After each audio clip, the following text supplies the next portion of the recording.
நெல்லை மாவட்டம் திருக்குறுங்குடி அருகே நம்பி ஆற்றில் வெள்ளப்பெருக்கு தொடரும் நிலையில் நம்பி கோயிலுக்கு செல்லவும் ஆற்றில் குளிக்கவும் 12வது நாளாக தடை நீடிக்கிறது.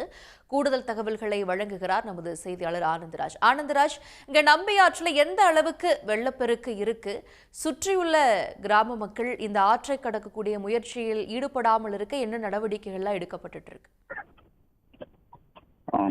நெல்லை மாவட்டம் திருக்கங்குடி மேற்கு தொடர்ச்சி மலைப்பகுதியில் அமைந்துள்ள நம்பியாற்றில் தொடர் மழை காரணமாக வெள்ளப்பெருக்கு ஏற்பட்டுள்ளது. இதனால் மலைப்பகுதி மற்றும் உள்பகுதியில் தொடர்ந்து மழை பெய்து வருவதால் ஆற்றில் நீர்வரத்து அதிகரித்துள்ளது.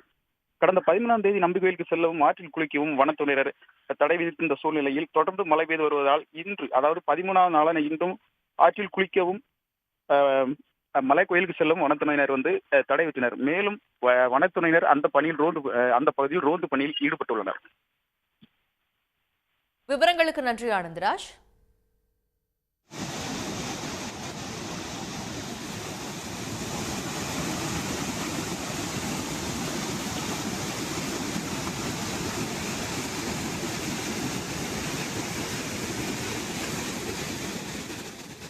உடனுக்குடன் செய்திகளை தெரிந்து கொள்ள சன் நியூஸ் பெல் ஐகானை கிளிக் பண்ணுங்க.